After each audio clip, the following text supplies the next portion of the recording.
오늘의 말씀 고린도전서 9장 19절 말씀입니다. 내가 모든 사람에게서 자유로우나 스스로 모든 사람에게 종이 된 것은 더 많은 사람을 얻고자 함이라. 참 이거 뭐 하나를 좀 이런 말씀드려야 되는데 이게 좀 비속어가 들어가 있어가지고 참 목사로 이거 말하기 어려운데 좀 재미를 위해서 할 때 이해를 좀 하실 수 있겠죠? 여러분들 이해하신다 그러면 아멘. 그래 하지 말라. 그러면 에이샹 한번 해보세요. 시작. 하지 말라. 그럼 안 하도록 하겠습니다. 예. 아니죠? 해보라는 거예요. 너무 자연스럽다. 자, 세상에서 가장 정신 나간 여자가 있대요. 세상에서 가장 정신 나간 여자. 이렇게 하니까 제가 좀 이해를 해달라고 말씀드린 거죠. 예, 세상에서 가장 미친년. 이게 원래는 이렇게 써 있는데 내가 차마 그렇게 얘기를 못 해가지고 세상에서 가장 정신 나간 여자. 첫째, 10억도 없으면서 강남 사는 년. 이렇게 정신이 좀 온전하지 않은 여자라고 합니다. 두 번째, 20억도 없으면서 자식 유학 보내는 년. 두 번째, 세 번째, 30억 있으면서 손주 보는 년. 이거 정신 나가네. 40억도 없으면서 사자 사위 보려는 년. 이게 정신 나간 여자. 예. 50억도 없으면서 상속 걱정하는 년. 마지막. 60억이나 가진 년이 60도 안 돼서 죽는 년. 이거 너무 불쌍하게 이게 완전 정신. 마지막. 1억도 없으면서 앞에 6년 욕하는 년. 이걸 내가 하는 내가 이거 참 이해하세요. 내가 여기 또 하나 정신 나간 여자 또 하나 붙였어. 은혜 받으러 와서 아멘 안 하는 여자. 연을 큰일 날 뻔했죠. 은혜 받으러 와서 아멘 하는 여자. 최고 정신없는 여자랍니다. 정신 있는 여자 되기를 부탁드립니다. 이해하시고 유머에 그렇게 돼 있습니다. 참 인생이라는 게 그렇죠. 어떤 사람은 10억, 20억, 30억, 40억 이런 돈으로 인생의 가치를 논하는 그런 시대에 살고 있습니다. 돈이 없으면 사람 인생도 참 별 볼 일 없고 아무것도 아닌 것처럼, 돈이 있으면 인생 잘 사는 것처럼 과연 그럴까요? 그래서 말도 바꿔야 된다고 하잖아요. 잘 산다는 표현이 아니라 그냥 부자다. 그 사람은 돈이 많아서 그냥 부자라고 얘기하지 잘 산다는 의미는, 근데 우리는 돈이 많으면 잘 산다. 돈이 없으면 못 산다고 그런다고. 근데 잘 살고 못 사는 건 삶의 모습이어야지 돈하고는 관계없어요. 돈은 많은데 못 사는 사람들이 얼마나 많습니까? 욕을 먹으면서 말이죠. 자, 우리 뉴스 영상을 하나 좀 볼 텐데, 여러분 횡령이라고 하는 이 뉴스가 많이 나오죠. 한번 영상을 먼저 잠시 보고 또 말씀을 전하도록 하겠습니다. 20대 격리 직원이 회사 돈 수억 원을 빼돌렸다 적발됐습니다. 가짜 주민번호 쓰고 출근 첫날부터 돈 빼돌린 걸 보면 아예 처음부터 작정하고 입사한 것 같습니다. 박찬범 기자가 단독 보도합니다. 파손된 컴퓨터와 치우지 못한 사무용품들. 20대 직원 신모 씨가 잠적하기 전 사용했던 책상입니다. 중소기업 대표 A씨는 지난해 7월 신 씨를 채용한 게 천추의 한이라고 말합니다. 혹할 만한 내용들을 참 많이 갖고 왔었어요. 전시를 하는 회사에서 일을 했었고. 이력서 내용은 화려했습니다. 격리 경력이 5년이 넘고 자격증만 9개였습니다. 신 씨는 회사 명의 계좌를 관리했는데 돈 빼돌리기는 출근 첫날부터 시작됐습니다. 첫날은 50여만 원, 둘째 날은 550여만 원. 회사 측은 들어온 대금이 야금야금 사라지고 있다는 걸 반년 넘어서야 알았는데 빼돌린 돈은 눈덩이처럼 불어나 있었습니다. 회사 측은 신 씨의 횡령 금액이 최소 5억 6천만 원이라고 추산합니다. 신 씨는 범행이 발각되자 자취를 감췄는데 이력서에 적힌 주민번호 등 개인정보 대부분이 거짓이었습니다. 목적을 달성하기 위해서 준비하고 계획하고 그 계획했던 것들을 실행을 하는데 실행이 점점 과감해지고 신 씨가 회사 계좌를 마음대로 주무를 수 있었던 건 일회용 비밀번호 생성기, 즉 OTP를 손에 쥐고 있었기 때문입니다. 신 씨는 대표 A 씨의 위임장을 위조해 법인 OTP를 추가로 발급받았습니다. 법인의 경우 OTP 중복 발급이 가능하다는 점을 노린 겁니다. 무슨 근거로 OTP를 만들어준 거냐를 확인을 했더니 우리 회사 법인, 인감 이런 것들이 있더라고요. 신 씨는 앞서 다른 회사 3곳에서도 비슷한 수법으로 회사 돈을 빼돌리다 적발된 것으로 알려졌습니다. 부분에서는 너무 고생을 많이 하셔서 생각하기 싫으시다고. 경찰은 업무상 횡령과 사문서 위조 혐의로 신 씨를 수사하고 있습니다. SBS 박찬범입니다. 참 나쁜 사람이죠. 나쁜 사람입니다. 많게는 500만 원, 적게는 5,700원짜리, 5천 몇백 원짜리도 있고 계속. 그래서 중소기업이 얼마나 큰 회사겠습니까만은 야금야금 빼돌린 돈이 저렇게 많다고 한다고 하면 또 이번이 처음이 아니고 먼저 회사에서도 모든 것이 거짓이라고 보면 우리가 회사 하는 입장에서 만약에 사장이고 회장이라고 하고 대표라고 하면 정말 속상하고 정말 밉고 정말 울분이 토해질 만큼 억울한 일일 거라고 생각이 듭니다, 여러분. 오늘 설교 제목이 인생 삥땅 치지 말자. 그래서 삥땅 이라는 뜻을 찾아보니까요. 삥땅이라는 뜻이 그럽니다.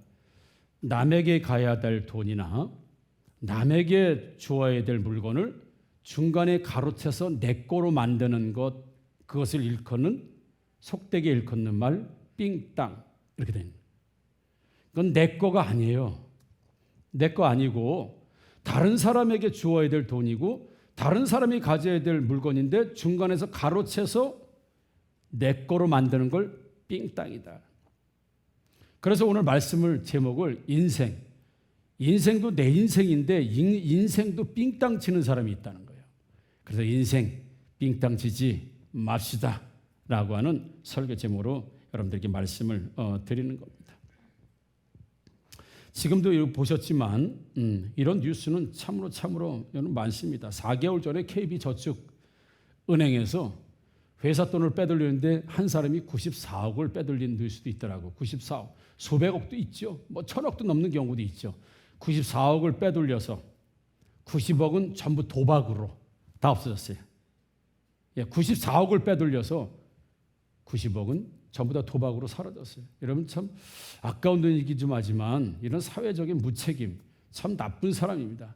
소위 말해 횡령을 하고 삥땅을 친다는 거 굉장히 좋지 않은 거죠.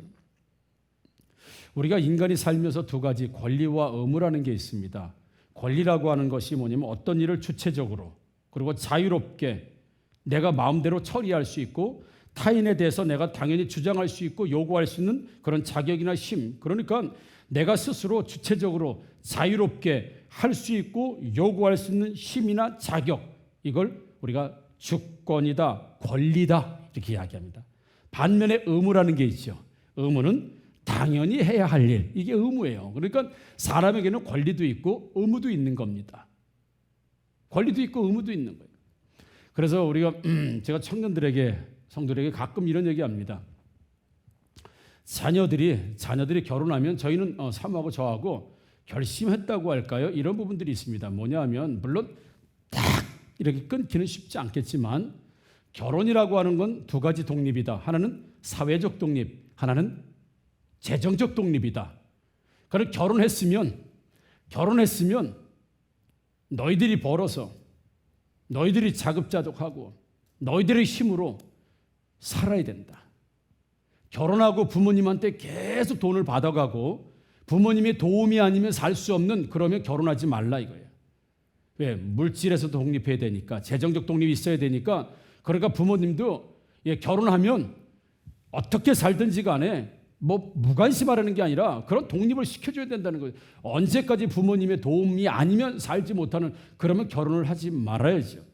한 가정을 책임질 수 없다고 한다면 둘이 열심히 살아야죠. 그래서 재정적 독립 하나, 또 하나는 사회적 독립. 관여하지 않는다는 거냐.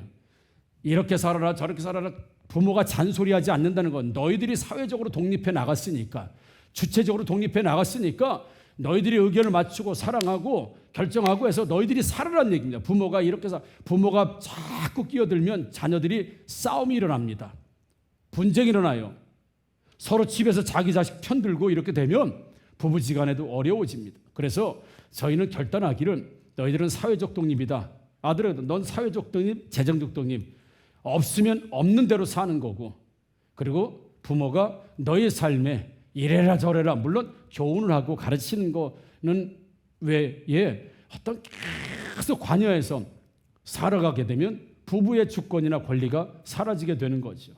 자신들이 결정할 수 없는 거죠. 그래서 두 가지의 독립, 재정의 독립, 사회적 독립을 그걸 지켜주고 싶은 마음이 있는 겁니다. 거기에는 권리가 있고 의무가 있는 거죠.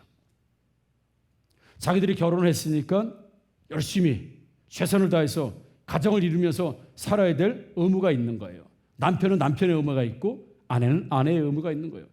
그러면서 자기는 부모님으로부터 어쩌면 아니면 다른 사람으로부터 가정을 침해받거나 침노받거나 침범받지 않을 만한 권리가 있다는 거죠. 그래서 결혼하게 되면 권리와 의무가 있는 거죠. 하나님께서 인간들을 처음 인간을 창조하실 때도 그렇게 창조하셨습니다. 우리 창세기 2장 16절 17절의 말씀 보게 되면 여호와 하나님이 그 사람에게 명하여 이르시되 동산 각종 나무 열매는 내가 임의로 먹되 모든 열매는 네가 임의로 먹어라. 네 마음대로 먹어라. 이게 뭐예요? 이게 권리예요, 권리. 하나님이 주신 권리예요. 모든 나무는 꺼리낌 없이 네가 마음대로 먹어라. 그러나 선악을 알게 하는 나무의 열매는 먹지 말라. 이건 의무입니다. 단 선악을 알게 하는 나무의 열매는 결코 먹으면 안 된다. 먹으면 너는 죽는다. 그게 바로 의무. 그러니까 모든 과일을 먹고 모든 것을 먹을 수 있는 권리를 주겠다. 그건 네 마음대로 해라. 주체적으로 하라. 오늘은 배를 먹을지 사과를 먹을지 감을 네가 주체적으로 하라. 그러나 선악과는 먹지 말라. 이건 의무예요. 이건 반드시 지켜야 될 의무라고요. 처음부터 인간들에게 하나님께서 주신 게 두 가지. 하나는 권리를 주셨고 하나는 의무를 주셨어요. 우리 국민들도 그렇잖아요. 우리 살면서도 나라에 대한 권리가 있죠. 예, 교육받을 권리, 예, 선거할 수 있는 권리, 이런 권리가 있죠. 그리고 의무도 있는 겁니다. 남자들 같은 경우는 병역을 해야 될 의무가 있고 세금을 내야 될 의무가 있는 거예요. 그래야 우리는 국민이다. 우리는 백성이다. 대한민국 사람이다. 그렇게 이야기를 할 수 있는 거죠. 오늘 본문에 9장 19절만 읽었지만 본문 전체, 9장 전체 이야기는 간단하게 여러분들에게 말씀을 드리면 그런 겁니다. 고린도 교회 성도들이 사도 바울을 향해서 사도가 아니다라고 이야기하는 거예요. 그러면서 고린도 교회 성도들이 사도 바울에게 그렇게 얘기하는 거예요. 여러분, 지금 바울이 이렇게 여러분들이 나를 보고 저 사람은 사도가 아니다. 사도는 베드로, 야고보, 요한, 예수님에게 직접 3년 6개월 동안 배운 사람들, 훈련받은 사람들을 사도라고 하는데 사도 바울은 예수님을 만난 적이 없고 예수님에게 훈련받은 적이 없기 때문에 사도가 아니다. 저 사람은 사도가 아니다. 야, 사도라는 권위가 누구에게서 왔냐? 그렇게 이야기를 하고 예수를 한 번도 못 봤지 않냐? 이렇게 얘기를 하지만 그건 틀린 말입니다. 왜냐하면 내가 예수님을 한 번도 본 적이 없지만 내가 예수님으로부터 훈련을 받은 적은 없지만 그래서 여러분들이 사도라고 아니라고 얘기해도 나는 사도가 틀림없습니다. 다메섹에서 하나님께서 나를 주님께서 직접 부르셨을 뿐 아니라 여러분들이 변화되고 있다는 증거가 바로 내가 사도로 부르심받았다는 증거입니다. 지금 사도 바울은 그렇게 이야기해요.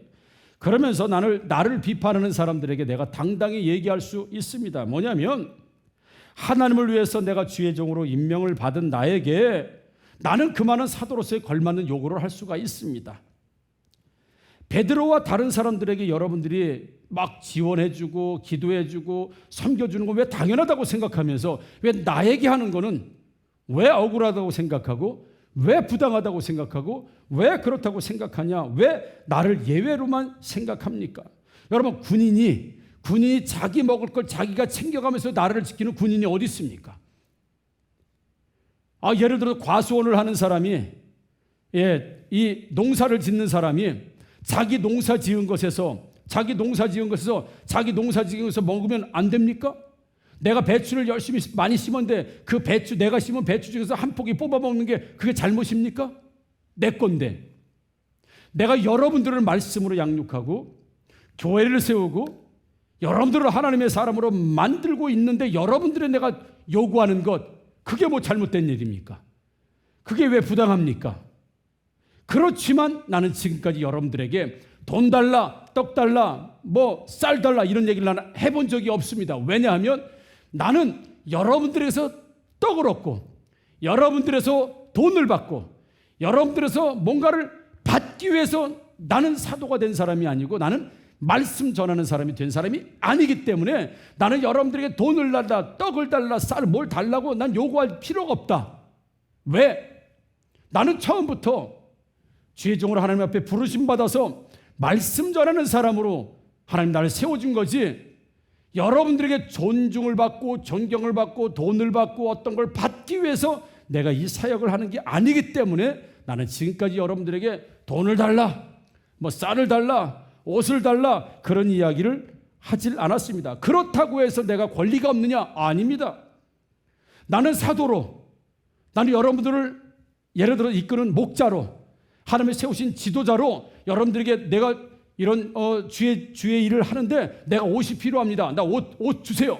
돈 주세요. 라고 얼마든지 이야기할 수 있는 권리가 나에게 있음에도 불구하고 혹여나 여러분들이 시험에 들까 봐, 혹여나 여러분들이 오해할까 봐, 혹여나 나쁜 생각할까 봐 나는 그 권리를 내려놓고 여러분들에게 지금까지 신세질 만한 일들을 하지 않았습니다.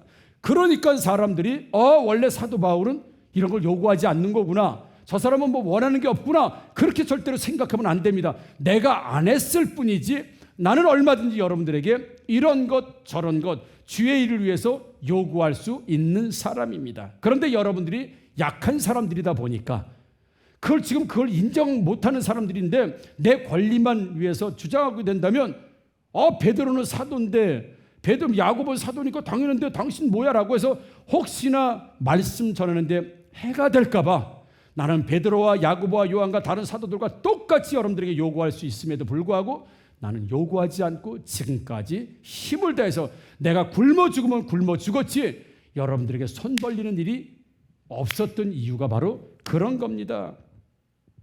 나는 메시지를 선포하기 위해서 하나님 앞에 세운 사람들이지 먹고 살기 위해서 이 일을 한 사람이 아닙니다. 그런데 사랑하는 성도 여러분, 메시지를 전하면서 생기는 게 없을까요? 있습니다. 나는 여러분들이 돈을 주지 않아도, 여러분들이 옷을 주지 않아도, 여러분들이 나를 도와주지 않아도 나에게 진짜 이 말씀을 전하는 원동력이 있습니다. 그건 기쁨입니다. 그게 바로 9장의 내용이에요. 나는 기쁘니까 이 일을 하지, 나는 돈을 벌려고, 소위 말해 나는 돈 벌어서 잘 먹고 잘 살려고 목사가 된 사람이 아니고 여러분들의 존중을 받고 싶어서, 존경을 받고 싶어서, 목사님 이런 소리 듣고 싶어서 목사가 된 사람이 아니고, 예수 안 믿는 사람이 예수 믿는 거 돌아오는 그 기쁨, 약했던 사람들이 양육과 훈련을 받고 성장하는 그 기쁨, 성도들이 변하는 그 기쁨 때문에 목사가 된 사람이지, 여러분에게 뭔가 얻어먹으려고, 여러분들의 뭔가 받으려고 처음부터 목사가 된 사람이 아닙니다. 나의 기쁨은 하나님이 주시는 기쁨이 있고 여러분들로부터 성장하고 변하는 기쁨이 나의 진짜 기쁨이지, 여러분들이 나에게 뭔가를 해줘서 기쁜 사람이 아닙니다. 그러나 나는 여러분들에게 얼마든지 주의 종으로 옷을 주세요, 돈을 협력하세요, 뭘 하세요, 얼마든지 요구할 수 있습니다 라고 하는 것이 오늘 고린도전서 9장의 전체적인 내용이에요. 그래서 사도 바울은 그런 이야기를 하는 겁니다. 나는 여러분들에게 주의 일을 감당하기 위해, 사도의 역할을 위해서 돈이 필요할 때 난 돈을 요구할 수도 있다, 옷을 요구할 수도 있고 존중을 요구할, 다 모든 걸 요구할 수 있지만 나는 그런 것들을 하지 않았습니다. 왜냐하면 나의 목적은 내가 먼저가 아니라 성도가 살고 성도가 성장하고 성도가 일어나기만 한다고 한다면 그것이 내 기쁨이 되기 때문에 여러분, 나한테 돈 안 줘도 괜찮습니다. 여러분, 쌀 안 줘도 괜찮습니다. 여러분, 나 뭐 그렇게 좋아하고 그러지 않아도 괜찮습니다. 나는 왜 이 일을 하냐면 내가 하나님을 사랑하고 내가 주님을 사랑하고 그저 말씀 전하면서 성도들이 일어나고 회복하는 모습을 보는 것 자체가 나한테 기쁨이기 때문에 나는 다른 기쁨을 요구하지 않았고 앞으로도 요구하지 않을 겁니다. 그 얘기가 오늘 말씀이에요. 제가 심야 기도의 시간에도 말씀드렸는데 제가 전도사 사역을 나갈 때 차를 바꿨어요. 차. 그래서 심야 기도에 말씀인데 제가 이제 워낙 이제 젊을 때라는 모두 뭐 30대 뭐 40대 이렇게 얘기하겠죠. 젊을 때는 좀 이 성향이 그래요. 성향이 지금도 제복을 입은 사람들을 보면 멋있어요. 군인, 경찰, 해병대 군인이구나. 뭐 이렇게 심지어는 은행 직원마저도 제복을 입고 있는 사람들을 보면 때는 되게 좋아요. 그래 좋아 멋있어 보여. 제복도 멋있어 보여. 그러면 이 기질이 그런 것 같아요. 성향이. 그래서 참 군인이 되고 싶은 생각이 있었거든요. 근데 군대는 다녀왔습니다. 그런 거 말고 이제 평생을 군인이 되고 싶은 생각도 있었는데 이제 그 길이 하나님께서 이제 바꿔주셔서 이제 그렇게 했는데 전도사 처음 사역을 나갈 때 사례비가 40만 원인가 50만 원이었어요. 월급이 40만 원인가 50만 원인가 그랬습니다. 그런데 이제 워낙에 이제 그러니까 좀 워낙에 이제 요즘은 SV라고 이야기하죠. 지프차를 좋아했습니다. 그래서 이렇게 튜닝을 하고 이렇게 다니는 걸 좋아했어요. 그런데 전도사로 딱 갔는데 목사님이 제 차보다 훨씬 안 좋아. 목사님이 제 차보다 그러니까 아반떼가 나오기 전에 엘란트라라고 하는 차가 있었습니다. 뭐 아세요? 아시는 분들은 나이 드는 분들이에요. 그래요. 엘란트라 타시는데 목사님 옆에다 차를 딱 갖다 대는데 이거 좀 그렇더라고. 담임 목사님이 그런데 전도사가 차가 좀 더 크고 좋으면 제 생각은 그랬습니다. 좀 그러면 안 되지 않는가. 그리고 이제 전도사 월급이 이제 40만 원, 50만 원인데 차를 바꿔야 되지 않는가. 고민을 하고 뭐 하루 이틀 고민했던 것 같아요. 바꾸자. 이제부터 나는 검소하게 산다. 나는 이제 저 세상 이런 어떤 뭐 폼생폼사로 굉장히 살아왔거든요. 그래서 우리 사모가 저희 집 굉장히 부자인 줄 알았대요. 우리 부자입니다. 아들 셋의 아버지 4부자. 되게 부자인 줄 알았대. 완전히 메이커 옷에 전부 다 메이커. 메이커.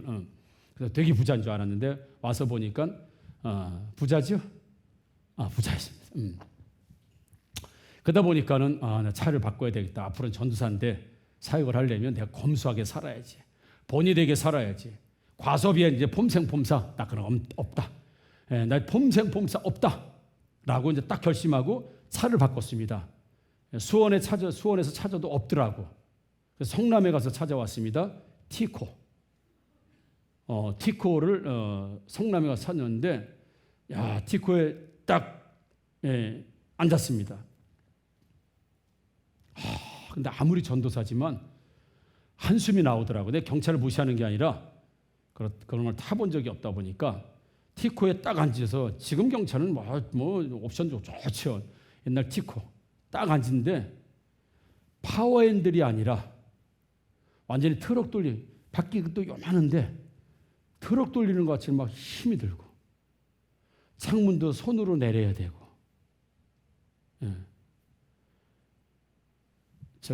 이거 뭐죠? 와이퍼도 요만하고 좀 좋은 저는 이거 딱 닫으면 쿵 소리가 나는데 얘는 찰프닥 이러네. 시트도 앞뒤로는 가는데 위아래가 없어. 그러니까 천장이 이렇게 달 것 같아가지고 앉았는데 괜히 바꿨나? 괜히 바꿨나? 그냥 타는 데까지 탈 걸. 후회가 솔직히 많이 되더라고요. 너무 불편하니까. 성남에서 그걸 오는데 하필 또 라이트도 하나 나가가지고 애꾸로 성남에서 이렇게 애꾸로 오래된 거니까 또 불빛도 약해가지고 내가 눈을 부르키고 와야 올 수 있었다. 그걸 끌고 오는데 내가 왜 이렇게 됐지? 내가 내 인생이 왜 이렇게 됐지? 순간적으로 했어요. 내가 왜 전도사랑 사역 전혀 다른 주의 중에 사역 가는데 그 제일 먼저 왔던 게 차를 밖에서 왔던 하나의 형편이 참 안 좋아지는, 참 초라해진, 참 볼품없어진, 정말 폼생폼사로 살았는데 그걸 끌고 수원까지 오는데 참 내 신세가 처량해지고, 참 볼품없어지고, 진짜 보잘것없어진 내 모습을 보면서 하루는 후회를 했습니다. 왜 꼭 전도사는 가난해야 되는가? 왜 목회자는 가난해야 되고 부자로 살면 안 되나? 이런 고민들을 하루 이틀 했지요. 그리고 나서는 이제 타고 다니면서 제가 한 4년 탄 것 같아. 잘 탔지요. 잘 탔지. 그때 주의종으로 가면서 가장 먼저 삶의 변화가 온 게 자동차였는데, 그 자동차가 팍 줄어들면서 전도사는 꼭 가난해야 되는가? 내가 이래야 검소한 건가? 내가 이래야 은혜가 더 되는 건가? 계속해서 폼생폼사로 살면 안 되나? 막 이런 생각도 하루 이틀 굉장히 우울해지면서 굉장히 우울해졌거든요. 되게 우울했어요. 우울했어요. 한 하루 이틀 그랬던 것 같아. 근데 한 2, 3일 지나고 하나님이 일하는 사람이 이런 재물에, 이런 자동차에, 이런 화려함에 넌 뺏기면 안 돼. 그래, 좋다. 굴러가면 된다. 굴러가면 된다. 하나님이 주신 거다. 마음을 싹 바꾸니까 내 마음도 좋아지더라고. 예수님께서도 할례를 주장하신 분이 아니고요, 율법을 주장하신 분이 아닌데도 불구하고 그런 율법 아래 계시고 할례를 존중하셨습니다. 왜냐하면 로마서 15장 7절 9절 이렇게 말씀합니다. 그러므로 그리스도께서 우리를 받아 하나님께 영광을 돌리신 것 같이 너희도 서로 받으라. 하나님께로부터 명령받아 예수로부터 우리를 받을 수 없는 우리를 받아준 것처럼 너희도 서로 받으라. 내가 말하노니 그리스도께서 하나님의 진실하심을 위하여 할례의 추종자가 되셨으니, 여러분 예수님이 할례의 추종자입니까? 율법의 추종자입니까? 율법을 폐하러 오신 분이지, 율법을 완성하러 오신 분이지, 율법의 추종자가 아님에도 불구하고 예수 그리스도께서 하나님의 진실하심을 위하여 할례의 추종자가 되셨으니 이는 조상들에게 주신 약속들을 견고하게 하시고 이방인들도 그 긍휼하심으로 말미암아 하나님께 영광을 돌리게 하려 하심이라, 이렇게 되어 있어요. 그러니까 예수님께서 이 땅에 오셔서 할례의 추종자가 되시고 복음을 전파하신 건 복음으로 이방인들도 구원하시고, 할례를 통해서 유대인들도 하나님 앞으로 끌어들이기 위해서 예수님은 할례 추종자가 아님에도 불구하고, 율법의 추종자가 아닌데도 불구하고 예수님은 율법을 사랑하시고 지키시고 율법을 존중하신 이유는 바로 유대인들 때문에 그랬다. 그분은 율법을 추종자, 따르는 자, 율법을 높이는 자가 아님에도 불구하고 율법을 존중하고 사랑한 건 오직 유대인들 때문에 그렇고, 그가 복음을 전하고 말씀을 전한 건 이방인 때문에 그렇다. 그래서 예수님은 유대인만 끌어안고 이방인을 버린 것도 아니고, 이방인 전도하기 위해서 유대인을 버린 것도 아니고, 예수님도 할례와 복음이라고 말씀이라는 걸 통해서 두 민족들을 전부 다 하나님 앞에 영광 올려드리기 위해서 그렇게 한 것처럼 너희들도 유대인이나 이방인이나 이런 관계없이 모두 받으라.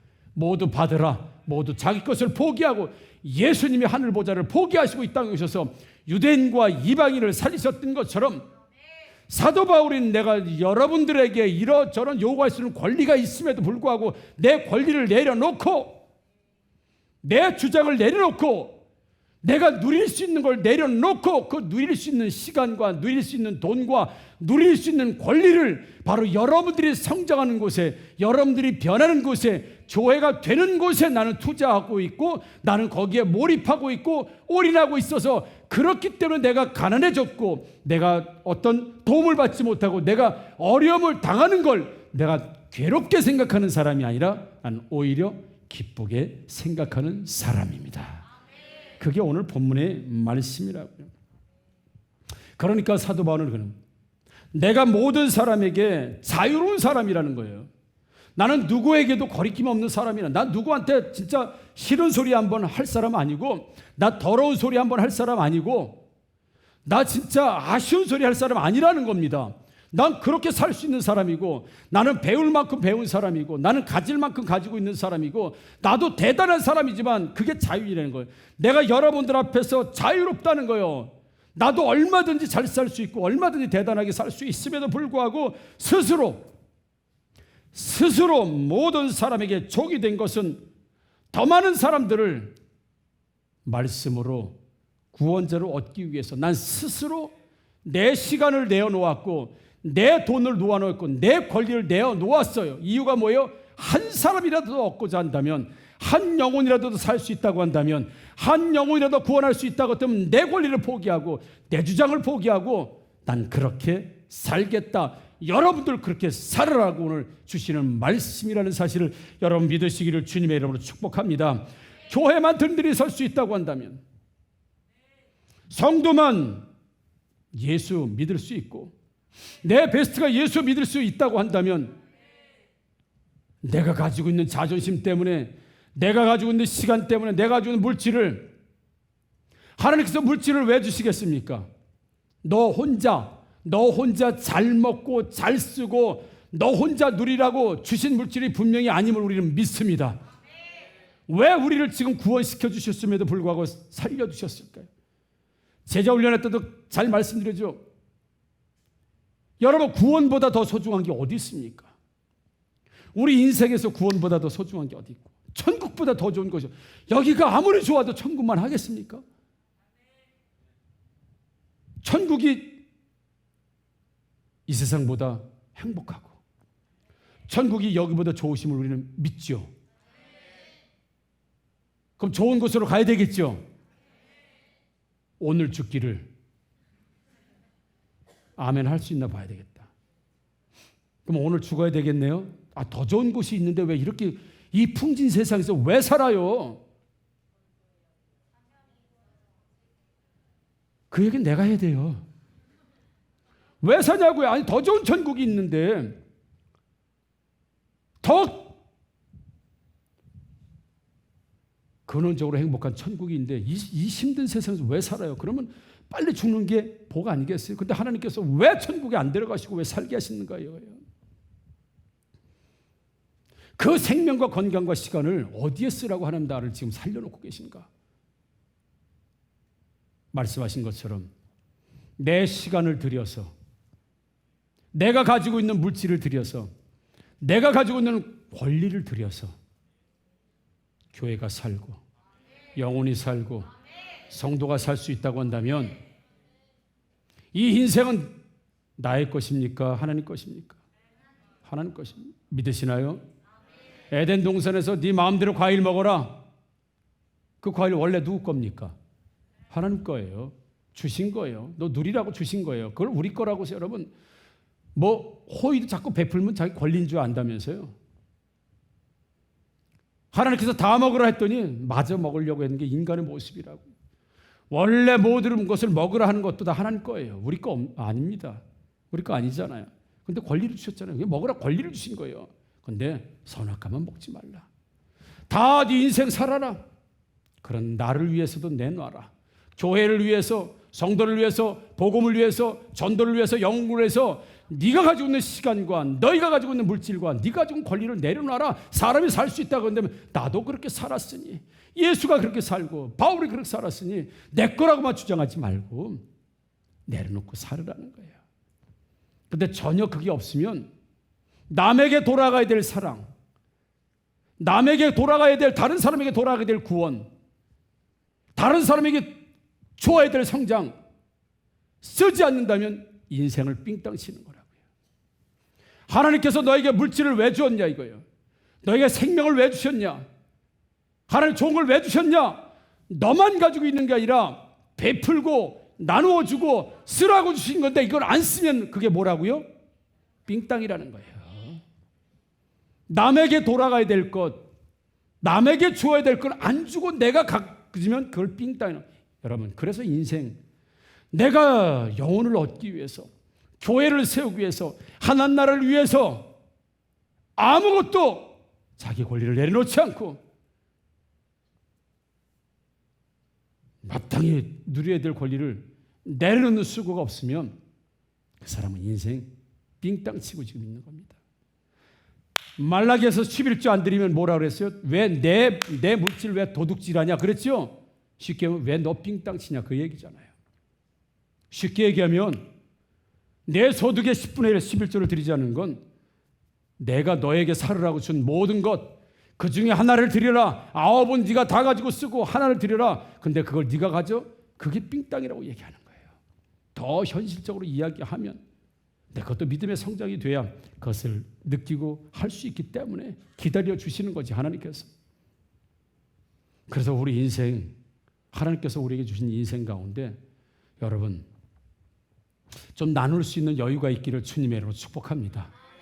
또 베스를 위해서 내 시간도 좀 쓰시고 약한 성도를 위해서 내 기도 시간도 좀 써주시고 또 자린고비처럼 너무 가지고 있지 말고 좀 베풀어 주시고 베스를 위해서 좀 밥도 좀 사고 선물도 좀 하고 노력도 좀 쓰고 좀 내 것을 좀 나누어져서 영혼만 구원할 수 있다고 한다면 교회가 든든히 설 수 있다고 한다면 하나님 나라가 확장될 수 있다고 한다면 여러분 다 내 것이 내 거라고만 가지고 계시지 마시고 좀 하나님을 위해서 우리 성도를 위해서 우리 영혼을 위해서 여러분 시간도 좀 내놓으시고 물질도 좀 하나님 앞에 드리고 성도들에게 사용하고 베스트에게 사용하고 좀 섬겨주고 이런 일들을 통해서 여러분 좀 그렇게 인생 하나님 주신 모든 것 다 내 거다라고 해서 여러분 갖지 마시고 이번에 부산에 갔을 때 참 여러분들이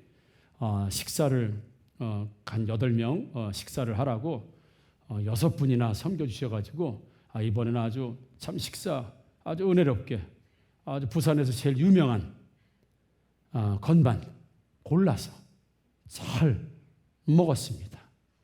감사합니다. 고맙습니다. 축복합니다. 나눌 수 있으니까 좋잖아요. 물론 그런 걸 하라고 하는 얘기입니다.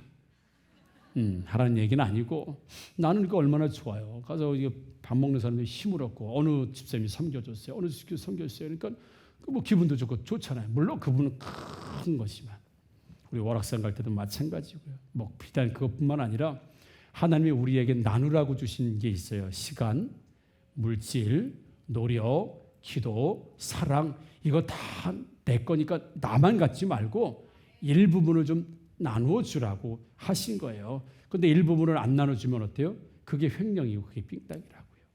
그건 내 거 아니에요. 그건 내 거 아닙니다. 하나님이 다른 사람 주라고 주신 거지 내 거 아닙니다. 근데 그걸 안 나눠주면 어떻게 돼요? 그걸 보고 빙땅이라고 하는 거잖아요. 그건 내 거 아닙니다. 남의 것이에요. 그럼 하나님의 자녀 것이면 교회 거예요. 여러분 베스트 겁니다.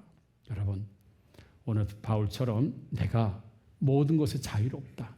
그렇지만 나는 한 영혼 더 얻고자 한다면 나는 교회가 되고자 한다면 나는 사람들이 살 수 있다고 한다면 가시건 내 자존심 그거 10원짜리 동전처럼 그 자존심이 뭘 그렇게 먹여준다고 그 자존심 때문에 그 기분 때문에 그 감정 때문에 막 그런 것 때문에 영혼을 잃어버리고 교회를 잃어버리고 신앙을 잃어버리면 안 되지 않습니까? 사랑하는 성도 그래서 사도 바울처럼 스스로가 좀 절제하고 스스로가 좀 낮아지고 스스로가 좀 종들이 되어주셔서 여러분 하나님의 나라가 확장되어지고 선교가 이루어지고 또 하나님 백성들이 잘 설 수 있도록 여러분들이 쓰임 받을 수 있는 정말 인생을 아주 의미 있고 뜻 있게 쓰시는 저와 여러분들 되기를 주님의 이름으로 축복합니다. 아멘.